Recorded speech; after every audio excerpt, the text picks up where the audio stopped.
Салям алейкум, привіт усім глядачам телеканалу АТР, які дивляться нас як у тимчасово окупованому Криму, так і по всій Україні і багатьох країнах світу, де живуть люди, яким не байдуже те, що відбувається з нами на нашій війні. І людина, з якою зараз спілкуватимуся, тобто який буде спілкуватися фактично і з вами, шановні глядачі, це людина, яка з перших днів війни пішла воювати, при тому, що абсолютно жодним чином не була військовою людиною, а ну зовсім навпаки. І я певен, що ви всі його пам'ятаєте. Це Сергій Костинський. Сергій, привіт. Вітаю, Айдера. Дуже радий тебе бачити. Якщо ми не можемо побачитися за рік вживу, то хоча б так. Та, ну тут не можна тобі догану висунути жодну, тому що ну, ти дійсно сам собі не хазяїн зараз, ти служиш. Я скажу те, що ну, як тебе не можна представити зараз офіційно. Сергій Костинський, боєць 241-ї окремої бригади територіальної оборони Збройних сил України. Я все правильно сказав? По факту все правильно. За рік дещо змінилося, але це не суттєво. Ну, ти маєш на увазі, що звання, а звання в тебе яке? Молодшенький лейтенант. Як? Молодший лейтенант. Ну, слухай, ти пішов ти рядовим, я правильно розумію? Да, я пішов солдатом, рекрут, солдат, молодший сержант, зараз молодший лейтенант. Ну, я нагадаю, може хтось дійсно, ніхто не зобов'язаний знати все, що Сергій Костинський протягом життя, ну, по-перше, Сергій з Криму. Тобто я його вважаю своїм братом і кримцем, і таким політичним Кремли, якщо можна так сказати. Я думаю, що можна, а чому ні?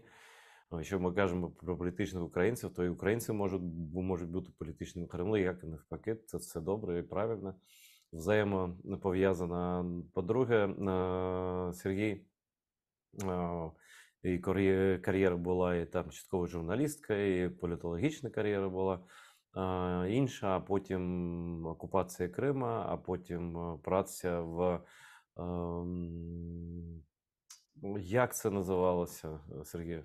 Спочатку Міністерство інформаційної політики, а потім Національна рада України з питань телебачення і радіомовлення. Точно, Національна рада з питань телебачення, радіомовлення, і там ну, Сергій багато чого робив, не про все розповідав і не хвалився зайве, але ну, всі пам'ятають, як Сергій рішуче боровся за наш інформпростір, і якби, наприклад, Латвія врахувала його досвід з заборони телеканалу рашистського «Дождь», то такого б скандалу би в Ризі не було. Але тобто Сергій заборонив цей дощ саме через те, що вони повторили фактично через декілька років вже в Європейському Союзі. Тобто він був, Сергій, бійцем інформаційного фронту, зараз реального.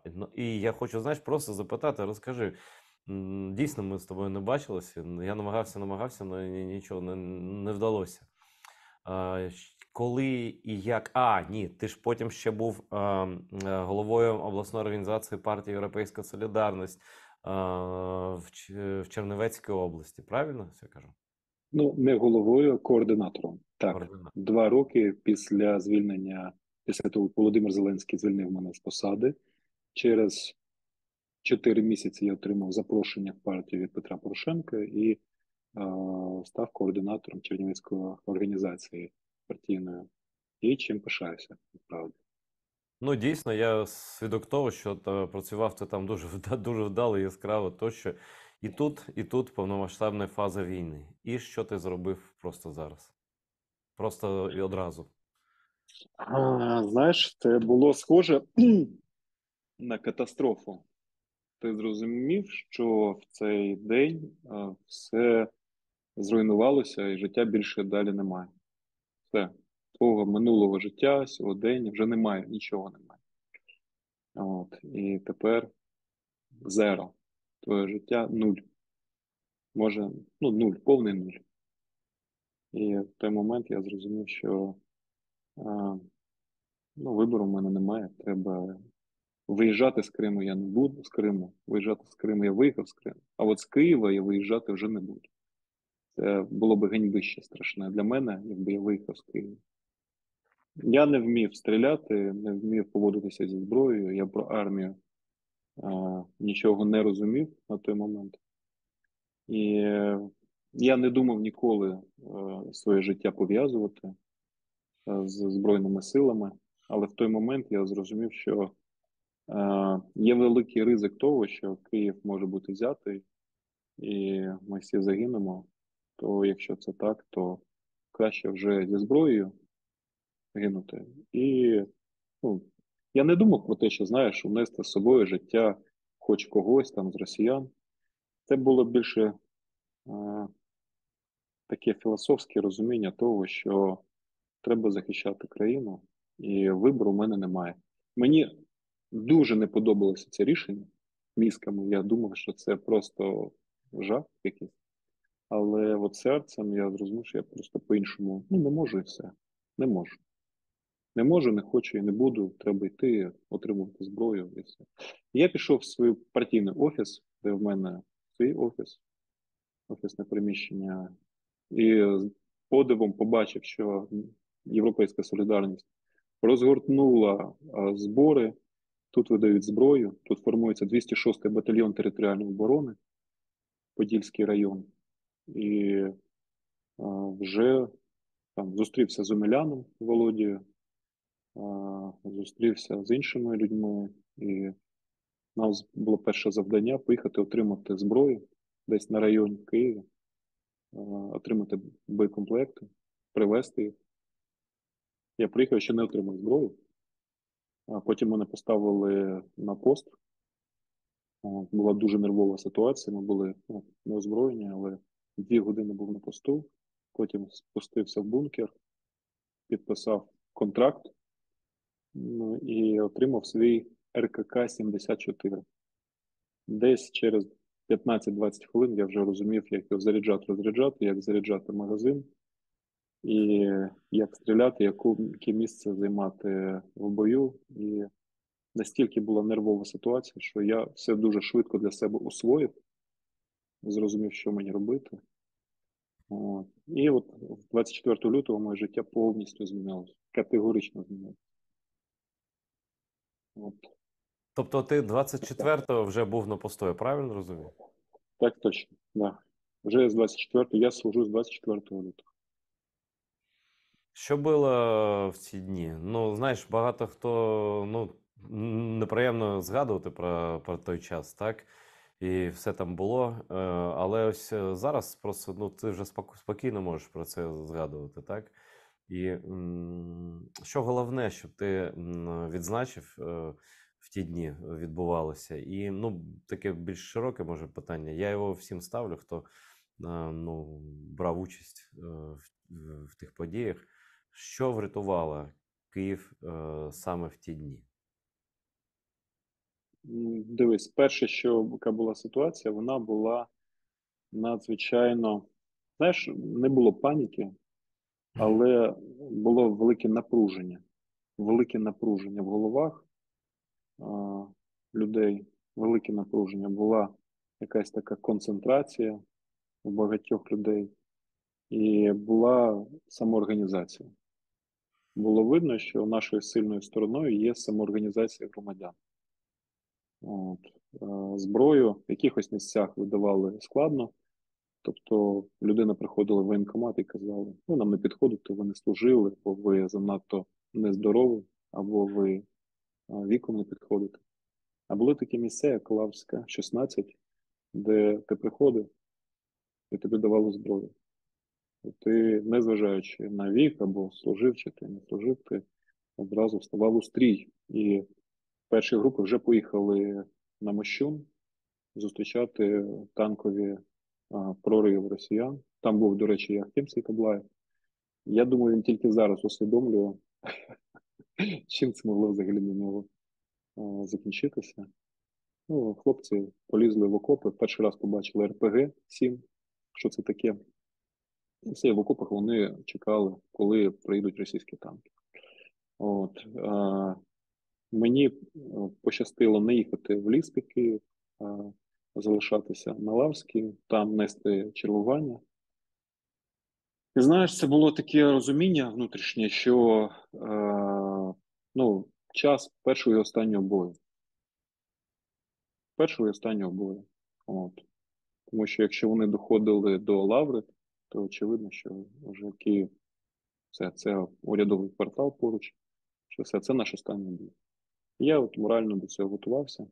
На третю добу, знаєш, у мене, от я прокидаюся в 6, ми чергували десь 2 через 4, здається, 2 години чергуєш на постах, 4 спиш, там або ти якось переводиш себе в порядок, або відпочиваєш, от, або їси.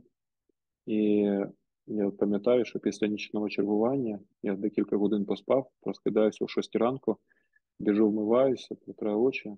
Від страху мене, ну, знаєш, нудота, мене просто рве. Просто внутрішнього жаху, блядь, і того, куди я потрапив. І я пам'ятаю, що я повернувся до раковини, вмився, взяв свій кулемет і пішов на пост. З усвідомленням того, що це таке, я зрозумів, що іншого вже шляху немає. Треба рухати, треба робити те, що ти обрав. Є наслідки у кожного рішення, у цього рішення теж є наслідки. От. І я з цією думкою про те, що треба морально підготуватися до того, щоб загинути. Я готувався півроку, знаєш, ну, в процесі служби, тому що мозок не готовий був прийняти цей факт. І підготувати батьків, підготувати дружину, підготувати рідних. І я теж цим займався, готував до цього так. А що ти казав близьким своїм? Я проводив психологічні спецоперації зі своєю рідною. От.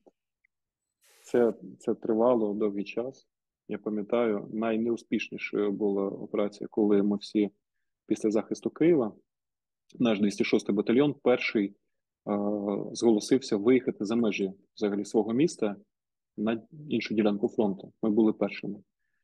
Першими з І ми територіальної написали цю оборони, заяву. я правильно розумію? Да, Першими да, з да. територіальної оборони. Перший, да, 206-й батальйон став перший зі всіх батальйонів територіальної оборони, який перший виїхав за межі свого рідного міста на іншу ділянку фронту. Воювати як звичайний батальйон сухопутних військ, як легка піхота, виконувати свої бойові завдання.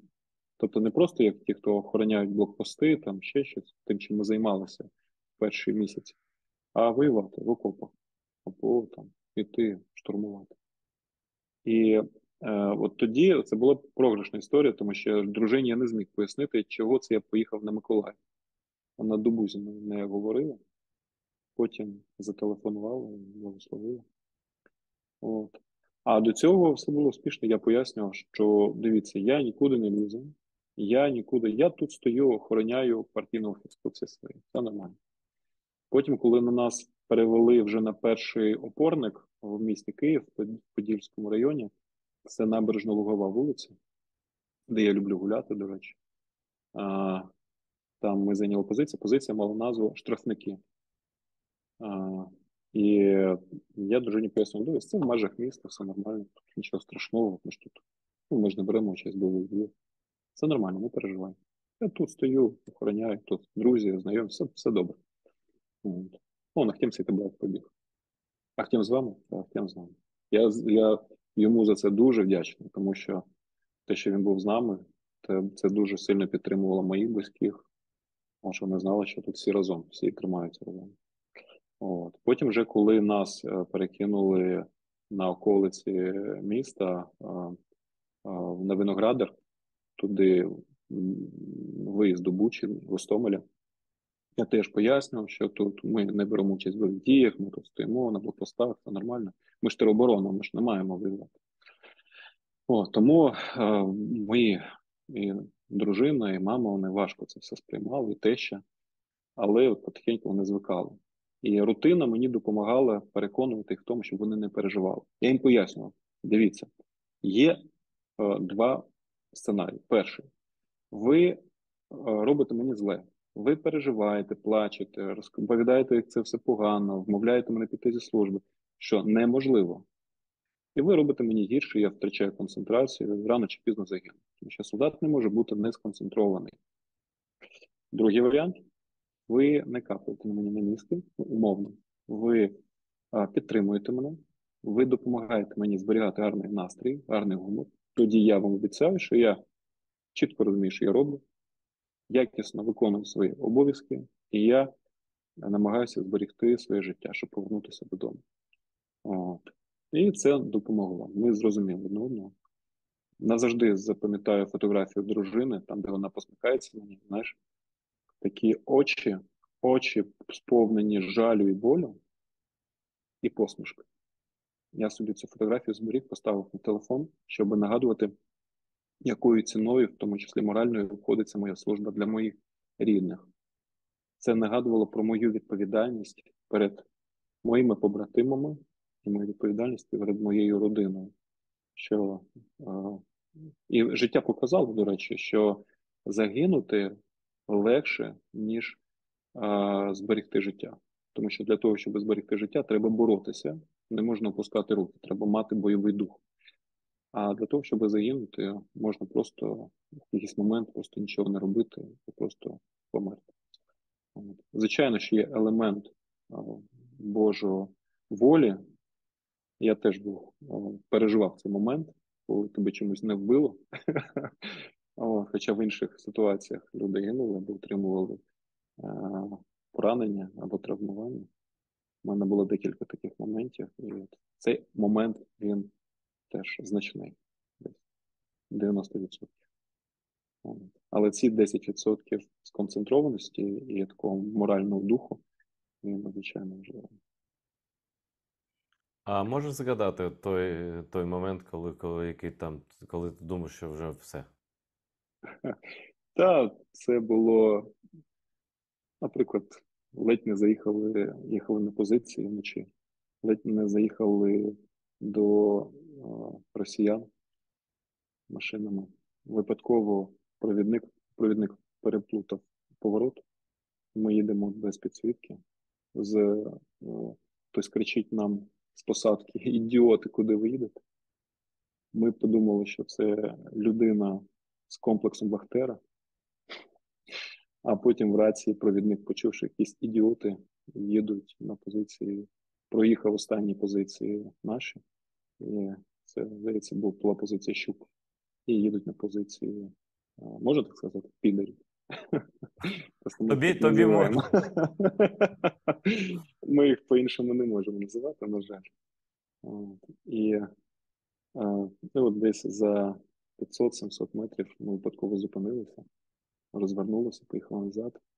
По дорозі машина одна перевернулася. Я застряг в цій машині. Братим витягував мене звідти. Потім нам розповідали, що чуваки, тут працює Беха ворожа. Вони тут можуть виїхати, вас просто розстріляти. БМП-2. Така потужна штука. І ви якимсь чином, тобто тиша, знаєш, і тільки гул від наших машин, і ми яким чином змогли виїхати звідти, не постраждали, заїхали на позицію.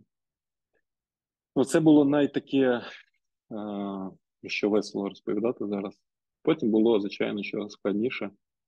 Одна з таких останніх історій була, коли там в нашому опорнику, він мав назву. У мене, до речі, більшість опорників починалася на ша. І це була позиція Шаман. І на цій позиції у нас працювала стаціонарна радіостанція, і росіяни за тиждень її запеленгували. І десь нас було троє. Мій брат Сіанон з Чернівецької області, мій брат Аскер Ельнураметов. Нас було троє. І нас почали розстрілювати просто. Розстрілювати саме те місце, де стояла радіостанція. І снаряди прилітали десь за 2-3 метри. І там їх стріляли якраз на більш укріплений бліндаж. І нам було, звичайно, там не переливки, але вони не попали в нас. Випустили 9 снарядів. Допомогло те, коригувалося постріли, коригували. Я думаю, що якщо наш бліндаж потрапили би, то я думаю, що нам Це був би останній епізод в нашому житті.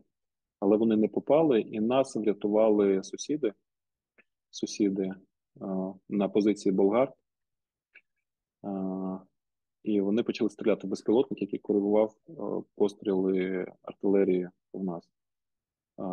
Безпілотник відійшов, і стрілянина закінчилася. Вони встигли зробити 9 пострілів. І наступного ранку на цю позицію Болгар, звідки стріляли, прилетіло 32 снаряди. 32 снаряди. Вони просто розстріляли цей бліндаж, розвалило там вхід в бліндаж, і хлопці, які там відпочивали після нічного чергування, отримали важкі контузії. Слава Богу, вони залишилися живі, але їм дуже не пощастило. Вибухова хвиля зайшла всередину, і там хлопцям зробила біду. Це були хлопці з 28-ї бригади. Ми якраз стояли на позиціях 28-ї бригади, механізованої імені лицарів зимового походу. І пацанам так пощастило залишитися живими, скажімо так. А найсмішні, був ще один важкий епізод, я не хочу про нього розповідати, там загинув мій побратим. Ми дивом залишилися там живими. Там теж було декілька історій дивних. Я це можу тільки волею Божою пояснювати. Тому що на вході, на виході було складно туди зайти, було складно вийти. А ми не просто вийшли в день, ми винесли 3 поранених. І якось пройшли 3 кілометри на виду у росіян, і вони нам нічого не зробили. А потім вже, коли вночі виходила інша група звідти, один був 200 і 2 300. Досвідчені хлопці з 28-ї бригади. Тобто якось це диво. Це велике диво. І от на останній ще такий цікавий епізод був, це коли, як виявилося, це був останній день перед ротацією на позиціях. Це була ще одна позиція на букву Ш, шедевр. Я якраз як командир відділення за нею відповідав. І приїхав головний сержант роти на машині, заїхав до нас. І я вийшов з траншеї привітатися. Приїжджає твій командир, ти виходиш привітатися. Я вийшов на землю з траншеї. І в 20 метрах перший прильот, потім другий прильот. Я почали всі щучками стрибати в траншею. І перша моя була така думка, я оглянув себе, в мене нічого не влетіло. Я так дуже здивувався. Пірнув теж траншею, і потім 2 години нас накривали градами, мінометами, і накривала артилерія. І ще щось вони запалювальні снаряди, але через вітер він там кудись. Це було дуже красиво. І вся ця красота, вона полетіла на поле в сторону від нас. Отак вони реагували на автівки. І знаєш, що саме страшне було для нас, коли через годину після завершення обстрілу прийшла інформація, що нас забирають, ми виходимо, заходить інша бригада, наше місце, і за нами приїде машина, і ви собі перша ночі, тиша, десь за декілька кілометрів Олександрівка, де стоять росіяни. І ГАЗ-66 без глушника. Щойно вони розстрілювали позиції через те, що вони побачили якийсь позашляховик, а тут ГАЗ-66 без глушника на всю Іванівську. Ми думали, що це самогубство. Але дав наказ хлопцям завантажуватися. Ми завантажилися, купу речей позалишали. Для мене важливо було людей вивезти, а не забирати речі. І я не знаю як, але ми так спокійно виїхали. І слава Богу. Знаєш, я все віддаю на волю Божу. У мене навіть з моїм побратимом була така історія, що ми психологічно, знаєш, а він такий, на позиціях стоїмо, чекаємо. Він говорить, нам буде хана. Я кажу, да заспокойся. Я такий, нам хана. Я кажу, заспокойся. Потім приходить Притко і кажу, бляха-муха, нам хана. Він каже, Кийов, заспокойся, ми вже нічого змінити не можемо. А й так ми один одного підтримували. От така от у нас атмосфера, дружня. Ну, я пам'ятаю, як я тобі написав, або не пам'ятаю, зателефонував, ти такий кажеш, ну, у нас тут пекло. Ну, так от, щось таке ти сказав. І це було там, під Олександровкою, правильно? Це, Да, да. да. І фоточки твої пам'ятаю, я їх назавжди зберігу, які ти писав. Да, знаєш, це був. Знаєш, треба було отримати цей досвід. От, я вважаю, що зараз як офіцер, я розумію, що офіцер має пройти шлях солдата. Ніколи ти, знаєш, ніколи ти не зрозумієш а, солдата, поки ти з ним каші не поїв, поки ти не накопався в цих траншей, поки ти не посидів в цих окопах, поки ти не прийшов все це, не побачив на власні очі. А от потім ти вже можеш брати на себе відповідальність за людей, розуміючи, чим це все може закінчитися для кожної конкретної людини, для якої ти даєш наказ на виконання бойового розпорядження. От. Тому я дуже радий, що прийшов цей шлях солдата, командира відділення. Слава Богу, що в мене всі хлопці живі. От. Ми втратили тільки одного побратима в нашому взводі. От. Хорошого. Я не можу сказати хорошу, правильну людину, нашого падра Олега Марінченка, кіборга. От. Але теж він зробив велику річ для хлопців, він закрив їх своєю спиною, прийняв на себе більшість осколків і зберіг 4 життя. А так, да, знаєш, вчишся цінувати людей, вчишся цінувати прості речі. От. Вчишся екожиттю. Ми називали наші опорники екопоселеннями на природі, тваринами. Хіба чим прилітає, а так дуже такий теж, знаєш, досвід пошуку і знаходження себе в нових умовах. Ну, я не можу не запитати. Ти, в принципі, частково почав відповідати на це. Як ти змінився? Я на тебе дивлюся, я ж тебе не бачив на власні очі, лише так ось. Ну, ззовні ти, звісно, виглядаєш як якийсь, знаєш, такий актор українського Голлівуду просто. Таке з історичного кіно якогось такого про козацтво. А що всередині змінилося? Яким ти став психологічно? Щось змінилося? Або все так і залишилося, просто ти щось більше про життя і смерть там зрозумів? Дивись, про зовнішність. Я не обирав її. Це зачіска джура, вона в мене від нашого такмеда Іри. Я в перші дні ще в Києві прийшов стригтися Угу. наголо. Я кажу, та нащо тобі? Давай я тобі зроблю таке ніби оселення. Давай. Ну, так, знаєш, і залишилося зі мною. Ну, тобі так Тим більше, пасує, що просто ти як народився з ним. Серйозно, я кажу. Я навіть зараз я просто мені важко згадати, який ти був. Ну, тобто, обличчя ти не змінилося геть абсолютно. А зачіска, як ти такий був завжди, правда? Ну, може пояснюю з тим, що я сам родом не просто з Криму, а рід мій з Житомирської області, з Чуднівщини, з Козацького краю, де москалям свого часу козаки давали прикурити. Може це.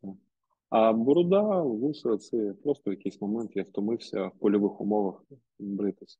Просто втомився фізично, знаєш, від цієї рутини, втома, ти просто розумієш, що да ну його. І воно так от залишилось. От. А що стосується змін, знаєш, війна це в тому числі місце для рефлексій про сутність війни, про її абсурдність. Знаєш, от найбільш абсурдна в мене була ситуація. Я просто над цим довго розмірковував, наскільки ми, люди, знаходимося в таких неадекватних умовах, самі собі створюємо, або, ну, або сусіди нам це створюють, це правильніше. Коли ти лежиш на спостережному пункті десь в траві, в якійсь посадці і відслідковуєш пересування ворога, а навколо тебе білуть фазани. І в них життя буяє, вони спарюються, літають над тобою, бігають. Ти лежиш, думаєш, хто з нас дурак? Розумна істота, да? Да. Або ми, які лежимо в цій траві, або природа, яка продовжує жити далі. Ну і водночас ти розумієш, що е, це має сенс, тому що ти хочеш, щоб на цій землі так само бігали фазани, і ходили люди і не боялись, щоб вони були живі. І єдиний спосіб це забезпечити, це вбити ворога, щоб більше ніхто не захотів прийти і відібрати життя твоїх співвітчизників або твоє життя. От. Тому я думав про це все. Я думав про те, наскільки ірраціональні росіяни, наскільки це потворно, те, як вони мислять, те, що вони роблять, наскільки це алогічно, і наскільки це, знаєте, ну знаєш, для мене це такий, як для християнина, це то, що вони роблять, це такий, знаєш, символ антихристиянства, всього антихристиянського, антибожественного. Це люди, які живуть в брехні, брешуть одне одному і роблять абсолютно абсурдні, дикі, звірячі речі.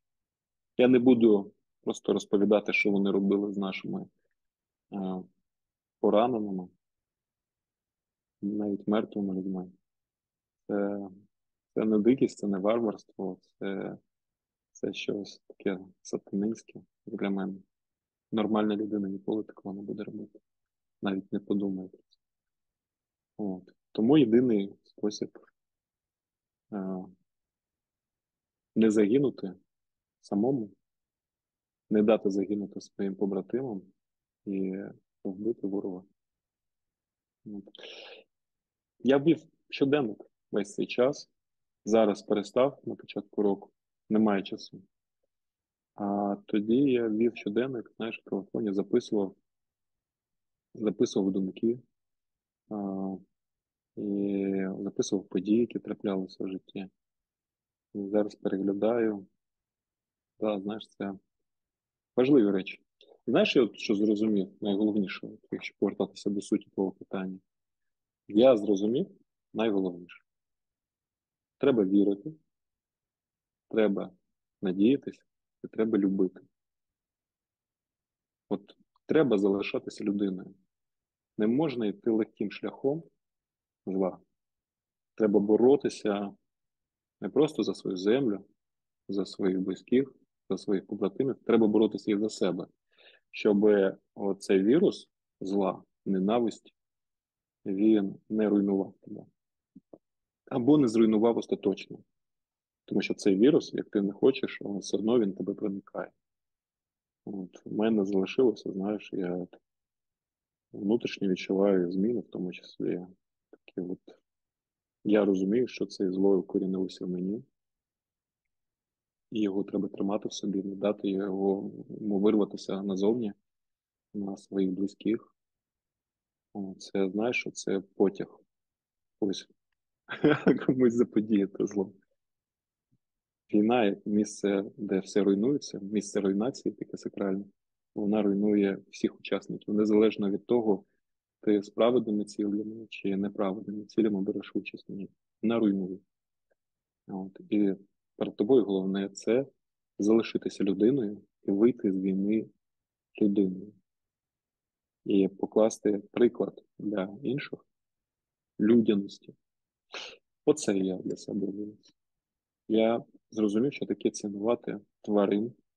Я побачив, наскільки вони безпомічні в умовах війни. Це дуже боляче дивитися, як гинуть тварини. І навчився цінувати інших людей, навіть якщо в тебе з ними конфлікт, ти не ладиш, в тебе якось щось не складається комунікація, але ти розумієш, що ця людина для тебе найдорожча. На цих 100 квадратних метрах це все найдорожчі для тебе люди. Ти маєш цінувати кожен кожну миттєвість, яку провів з ними. І коли вони вже йдуть від тебе, йдуть, гинуть, маєш пам'ятати їх. І однозначно ти починаєш цінувати свої стосунки з дружиною по-новому, абсолютно по-новому. Ти починаєш цінувати стосунки з батьками, ти переосмислюєш і, і ти по-новому відкриваєш поняття любов. Це дуже важливо зрозуміти. Я думаю, що з війни вона не має робити тебе простішим. Навпаки, для тебе має все ускладнюватися. І життя, і навколо тебе, і ти сам маєте ускладнюватися. Це те, що ти маєш зробити, це я собі кажу, щоб ти не просто так провів цей час на війні. Тобто не просто захищав, але й працював над собою. Це важливо. Сергій, слухай, ти згадав про ворогів. А, ну, ти не жив серед них, ну, на відміну від мене. Ти жив у Криму, там теж багато людей з такою ментальністю, ну, пострадянською, такою, ну, росіянською, так? Але мені здається, що все ж таки навіть у Криму вони трохи інші були. Все ж таки вони в Україні якийсь час прожили, ці люди, які туди приїхали там після депортації тощо. А з чим ти стикнувся? Ну, я без натуралізму якогось там, да, яка їхня мотивація основна, їх спосіб мислення, їхні життєві пріоритети, і чи було для тебе, ну ти медійна людина, в принципі, ти ж свідомо боровся з ними там на медійному полі, ти знав їхні, в принципі, манери, якщо так можна сказати, їх брехливість тощо.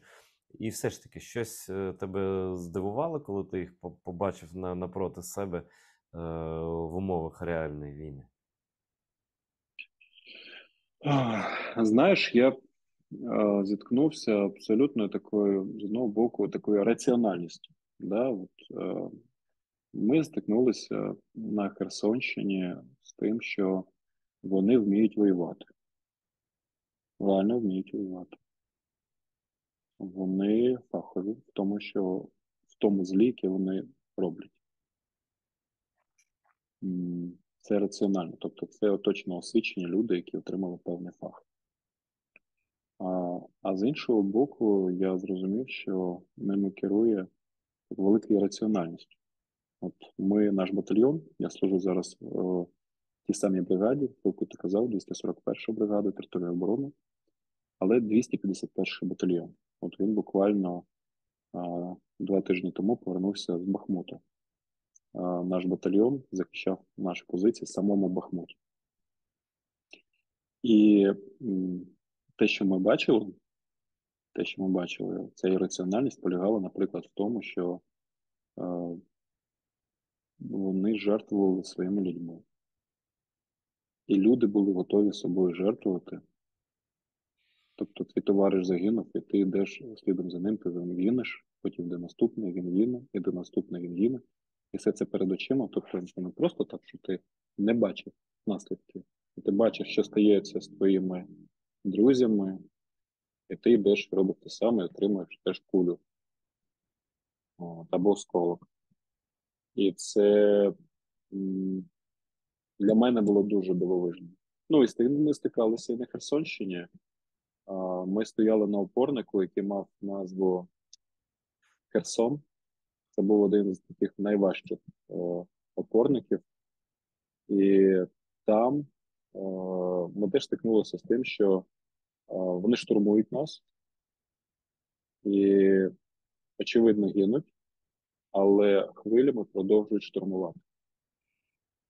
Я побачив, що ці люди, вони є жертвами якогось такого масштабного обману і самообману, що вони не належать самі собі.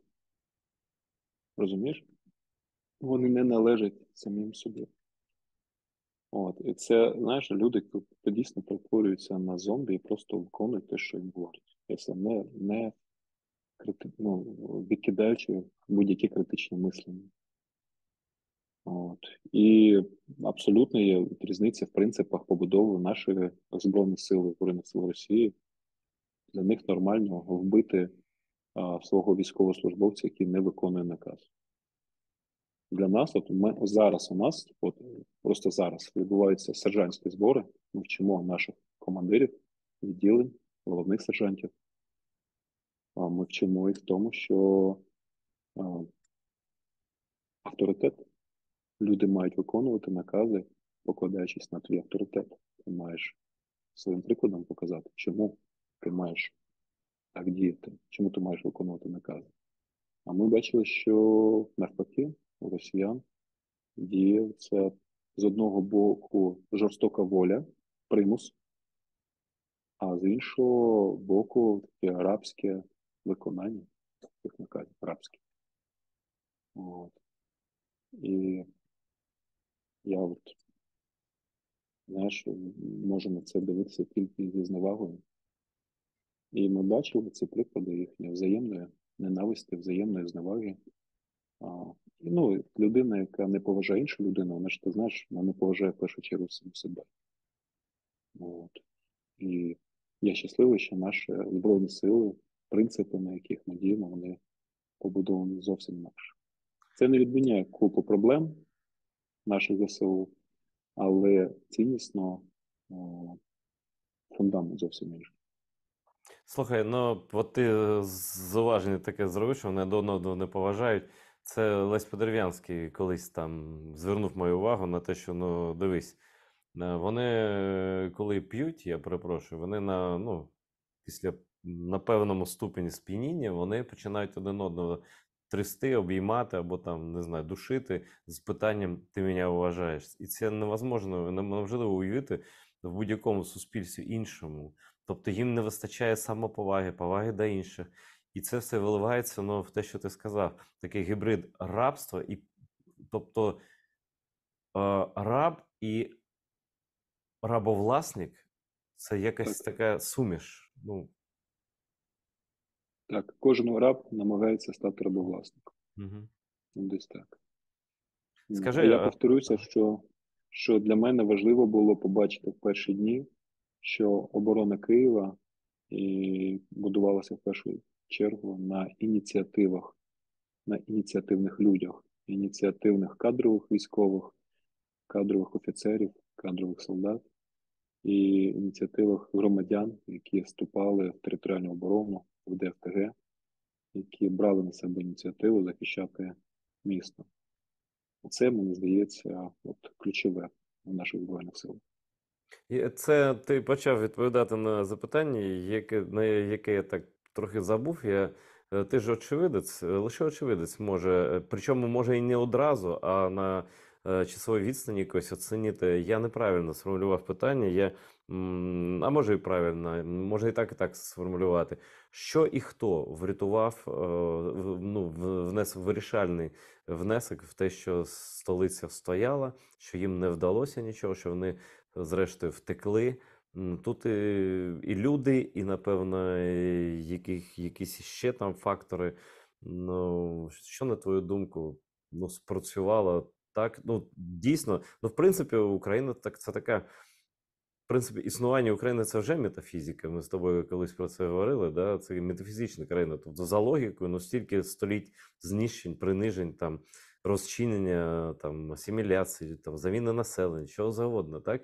Але вона живе, на відміну, там, я перепрошую, від Білорусі там, чи там, чогось. Так? Тобто, тут теж перевага була. Це правда ж, да, що 10-12 разів перевага була на певних ділянках фронту навколо, на півночі, принаймні, Києва. Як у таких умовах фізично, не метафізично, а фізично вдалося не лише вистояти, але і враг зазнав поразки і втік. Що це було? Хороше питання. Знаєш, це стосується не тільки Києва, а й інших міст і регіонів. У мене відповідь тільки одна. Знаєш, якість українського суспільства, український громадянин України, людина. Це війна великих чисел. де ти можеш мати супер озброєну велику армію і підготовлених якісних бійців, знаєш, але ця війна, вона перемеле цю армію дуже швидко. 3 місяці, 4, 5. І війни, такі, в які ми зараз вимушені брати участь, захищаючи свою країну, вони працюють в межах теорії великих чисел, коли апробується якість суспільства, його готовність жертвувати собою заради свого майбутнього. Чи готові люди захищати? І як вони готові захищати? І от завдяки цьому. Тому що служити в армії це виклик. Да? Виклик. Це непросто. І служити в Збройних силах під час війни непросто, навіть якщо ти не береш участь у бойових діях. І тим більше важко і страшно, і складно брати участь у бойових діях. І український солдат виявився готовим до війни і до тих умов, які несе з собою війна. Український громадянин, який став солдатом, сам як доброволець, або його призвали. Він показує. Ну, знаєш, я думав, хто ще сидиш в воді, холодний, правда, не голодний, у нас все добре було з логістикою, але тобі холодно, ти мокрий, ти замучений, втомлений, і ти думаєш, хто ще готовий в цих умовах взагалі бути.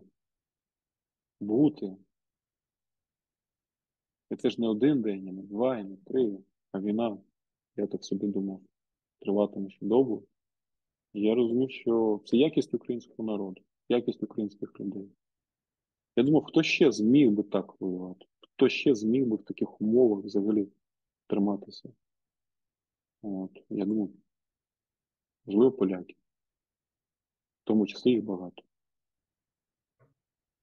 Можливо, англійці. Але чи змогли би інші народи, яких, можливо, знаєш, люди звикли жити в комфорті, чим могли б вони так от пожертвувати своїм життям або своїм комфортом? Це ж теж такий момент, знаєш, з війни ніхто не вернеться здоровим. Ні морально, ні психологічно, ні фізично. Всі будуть. Ну, ти отак береш і розмінюєш своє життя, да, за своє бачення того, що є твоєю батьківщиною, і спосіб життя. І от, знаєш, нас люблять створювати кумирів або вождів. Я вважаю, що це абсолютно неправильно. Нашим кумиром має бути український громадянин. От громадянин, який, знаєш, в часи ранньої Римської імперії, ранньої Римської республіки, вибач, для нього було честю захищати рідний дім і помирати від нього. Отакий сьогодні українець. І Криму. Я кримський татар, слава Богу, що я їх бачу поруч, це мої побратими. 251 батальйоні. Дуже багато кримців. А от це справжня, знаєш, якість людей. Тому всім глядачам, які дивляться цю передачу, я хочу сказати, що пишайтеся тим, що ви українці. Ми великий народ. Ми справжні громадяни. І ми творимо з вами історію. Це неймовірно. Це не означає, що ми не можемо робити помилок, ми не можемо робити дурню, не можемо оступатися. Очевидно, що так. Але цей хрест упав на наші плечі, і ми його, цей виклик страшенний. Знаєш, як титани тримали небо, так от сьогодні тримають небо над Україною, громадяни України. Тому це єдине, якість людей. Якість людей. Я тобі чесно кажу, Айдер, якби люди були трошки інші, не втримали б. Не змогли. Тому що там кожен робить для себе вибір. І приходить момент, коли ти розумієш, а навіщо я це роблю? Щоб що? Це абстракція, а ось я живий поки що, здоровий поки що. І в цей момент людина для себе вирішує, вона стоїть далі, чи вона здається. Українці не здаються. Це фантастика. Скажи, Сергій, ну ти ж ось ти буквально декілька хвилин тому сказав, що росіяни вміють воювати. Да. А чого їм не вистачає? Ну, снарядів багато, зброї багато в них. Здається, і навіть зараз більше, ніж у нас, так? Мгм. Я думаю, що проблема, знаєш, головна в мотивації, тому що у них вистачає людей. Вони можуть трупами пробувати собі дорогу вперед. Але, ну, знаєш, невільна людина, от, невільна людина, вона ніколи не зможе щось е, створити ні в сфері культури, да? Ні в технологіях, ні в науці. Невільна людина, вона позбавлена цього творчого начала, оцієї внутрішньої сили, внутрішнього імпульсу. А вільна людина, вона просто сильніша. Вона знає, за що вона бореться. І коли вона щось створює, то вона це створює, знаєш, маючи цей вогник, запалений Богом. Мені здається, просто в мотивації. Вільні люди проти невільних людей. Невільні люди нічого не можуть зробити. Це історія доводить. А ти знаєш, Сергій, ти згадав про саме про Давньоримську республіку, не про імперію, яка була вже там, ну там вже рабів було багато, там тощо. А я згадав ще давню Грецію, це війни персів, які там такою навалою йшли на них, так, і греків було там, ну, в рази менше. Ну, ми не будемо тут про легенди там на кшталт там, я не знаю, спартанців тощо. Але в принципі багато ж війн було, і вони були моменти, коли вони вважали, що вони перемогли і Римську республіку, і там ці союз грецьких міст, і там теж і певна і зрада була, і все. Але зрештою, все ж таки, персам війську рабів не вдалося перемогти республіку саме. Тобто рабам вдається перемогти, коли вони перетворюють на рабів вільних людей. Ось як це сталося. Ну, або заміняють вільних людей, як це сталося зрештою з Римом. Щось таке, не знаю, навіщо це сказав. Ну, ти правильно сказав, що, знаєш, говорити про легенди, ми маємо справу з героїчними подіями, які стали легендами. І дійсно, це для нас цивілізаційний був такий момент, коли от люди, які стояли у витоків нашої західної цивілізації, вони, да, громадяни, да, серед них були раби, які теж боролися, але вели їх, надихали і боролися, і гинули громадяни.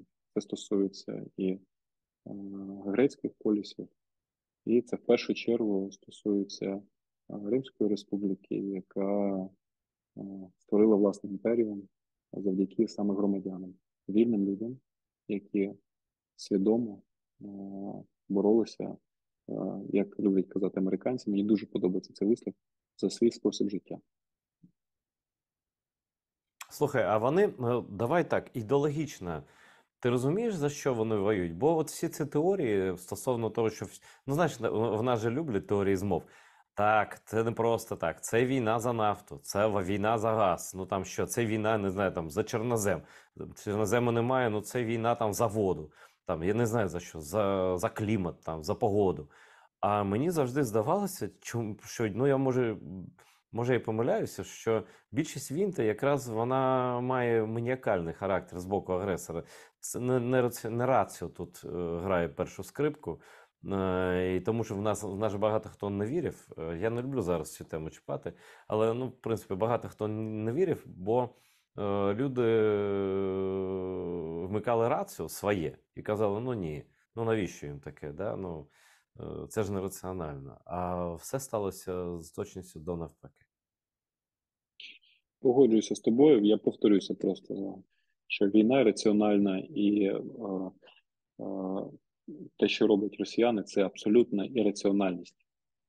І чому багато людей не вірили в те, що вони здатні після початку війни в 14-му на повномасштабну війну, повномасштабне вторгнення, тому що це тим більше ірраціональне рішення. І якщо ти спитаєш сьогодні кожного росіянина, у кожного буде своя відповідь, чому вони це роблять. Тому що я впевнений, що, от я повторюсь, це вони під впливом великого обману і самообманювання. Вони не розуміють, що вони тут роблять. Якщо після завершення війни запитувати вони не знайдуть відповіді, вони не зможуть пояснити, що вони тут робили, за що вони віддавали свої здоров'я і своє життя. Ну, Тому слухай, що з, вони з німцями, Сергій, з німцями таке було. Вони теж там відморожувалися і казали, ну, одні казали, ми просто не знали там про Голокост, про знищення там, це там таке велике руйнування, знищення людей. Інші такі, ну, бо зна що, ну, що таке? Ну, мені здається, це теж саме оман. Вони, напевно, розраховували на те, що на легку перемогу, на легке приниження, тобто це психологія.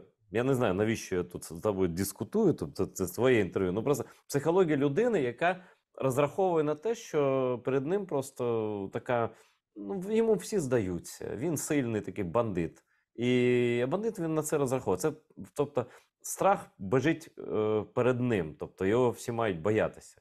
І ця самовпевненість, вона, ну, вона зрештою, напевно, і шкідлива.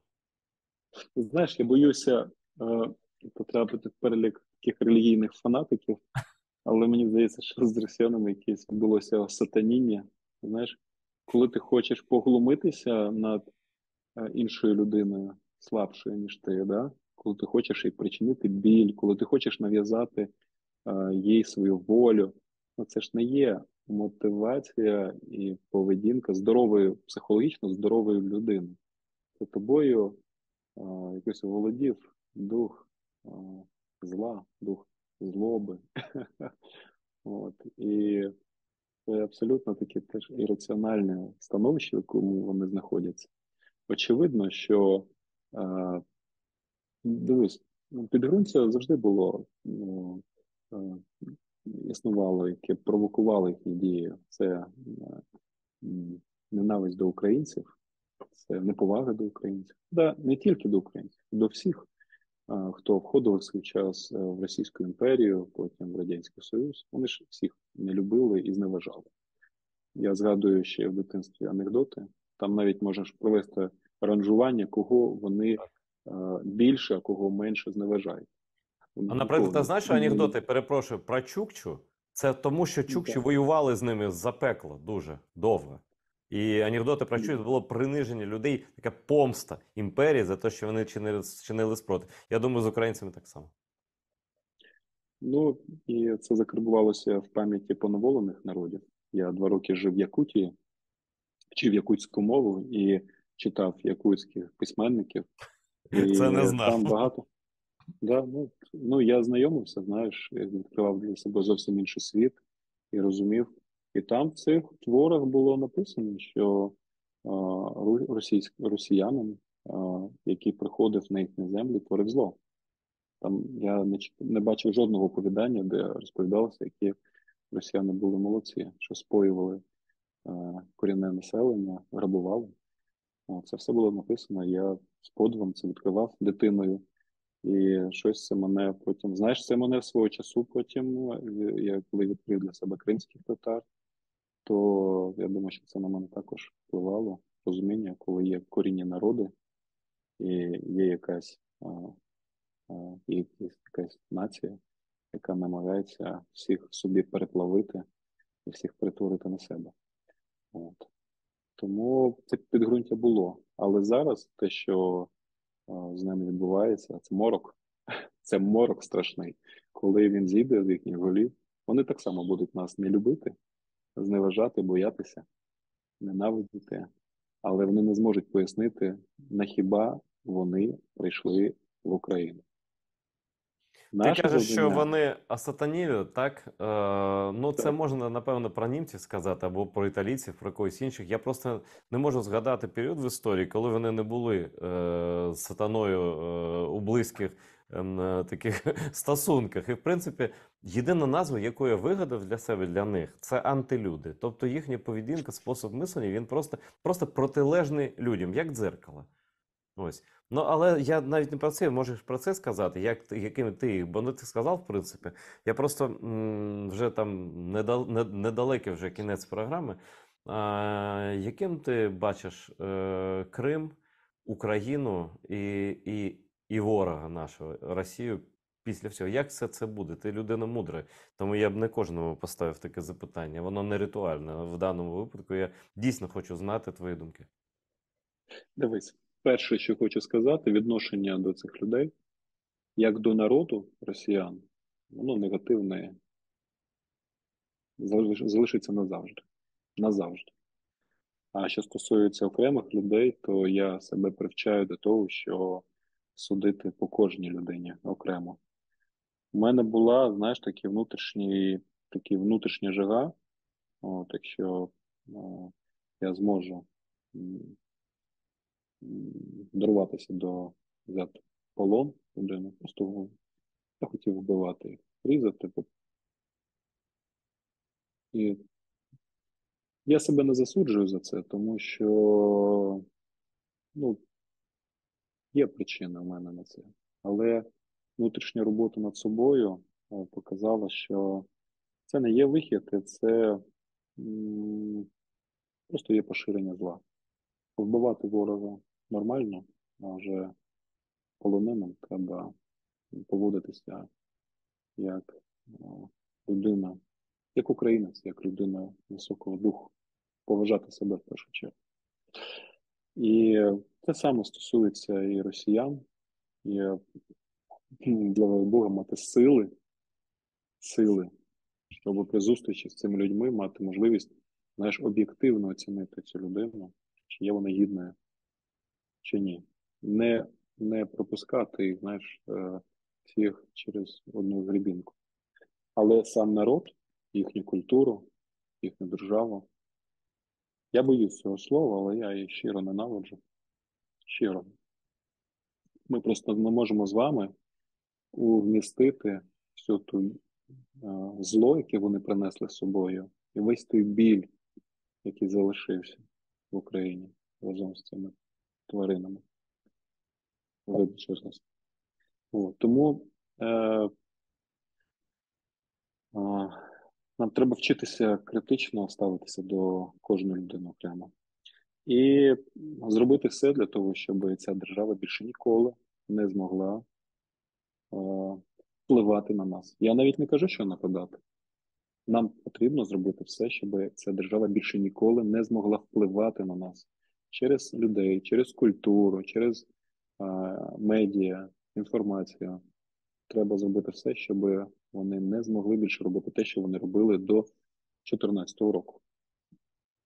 І майбутнє Криму, я чекаю на звільнення Криму, і я завжди був. Я вважав, що тільки військовим шляхом ми заберемо своє. Ти Так не влаштовані чекаєш, росіяни. слухай, ти не чекаєш, ти наближаєшся, ти не чекач, я б сказав так. Ну, ми працюємо над цим. Да, ми над цим працюємо і робимо це з максимальною віддачею. І Крим для мене, знаєш, я не просто так згадав, що мій рід з Житомирської області, це якраз той регіон, який відноситься до Волині, то я корінний волинянин, але я народився в Криму. Так от я вважаю, що корінними мешканцями Криму є кримські татари, караїми і кримчаки. Оце ваша земля є наша частина нашої держави. От. Є українці, кримці, і вони разом утворили, ми разом утворили нашу спільну державу Україну. Об'єдналися гори, лісостеп і степ. Об'єдналися народи, які населяли ці території споконвіку. і це наша спільна держава. Тому я абсолютний вірник, прихильник ідеї кримсько-татарської національно-територіальної автономії. Ми, українці, вважаємо мудрий народ, і ми маємо дати кримським татарам можливість жити в Криму як господарі, а не як гості, як це робили росіяни. Ми не маємо повторювати цей шлях. І маємо завжди згадувати, як ставилися до нас, коли нас намагалися асимілювати різні народи, українці. Нам не давали можливість навіть автономії сотні років. Так навіщо нам, по відношенню до кримських татар, повторювати помилки і повторювати практики, які застосовувалися до нас? Не треба так робити. Ми маємо вивчати культуру одне одного, допомагати одне одному, підтримувати і разом будувати нашу державність. Тим більше, що сьогодні ми разом захищаємо нашу країну. І знаєш, я це вже говорив в ефірах, це не є чимось ексклюзивним, але я абсолютно вірю, що коли Збройні Сили України, взагалі Сили оборони України зайдуть вже на територію Криму, я думаю, що відкриється другий фронт, і цивільні люди, які до сих пір чекають. Я не хочу не робити гучних заяв, але я впевнений, що там відкриється другий фронт, і нам будуть допомагати якнайшвидше просуватися до Сімферополя і далі. Ну, я думаю, не будемо ми про це подробно. Ми ж знаємо, що люди допомагають і вже зараз. Ну, інформацію там. Ну, ми ж знаємо, як це. Це ж бавовна, вона ж теж не випадкова. І люди наші всюди є. Ось. Це і є підтвердженням того, що Крим є українським у складі України. Всі розумні люди це розуміють. І знаєш, от питання для мене Криму, воно завжди було питання моралі. Чесна людина чи ні? Порядна чи ні? Чесна, порядна людина ніколи не скаже, що Крим російський. От. І саме порядні люди підтримують, допомагають і чекають. Я не знаю, як завершити це інтерв'ю, але час бере своє, і над часом ми влади не маємо. З нами був Сергій Костинський, і це було найцікавіше інтерв'ю за останній рік. Дякую тобі, друже, за те, що ти просто є. І я щасливий, що доля нас звела колись. Я дякую тобі за все. Просто я хочу тебе побачити на власні очі. Колись, пане офіцере, ви знайдете час на чашечку кави. Я чекатиму на цей щасливий момент у моєму житті. Домовилися, Ігор. Дорогі мій друже, до зустрічі. Дякую, Сергію, дякую глядачам телеканалу АТR за те, що ви нас дивитеся і підтримуєте. Дивіться АТR далі.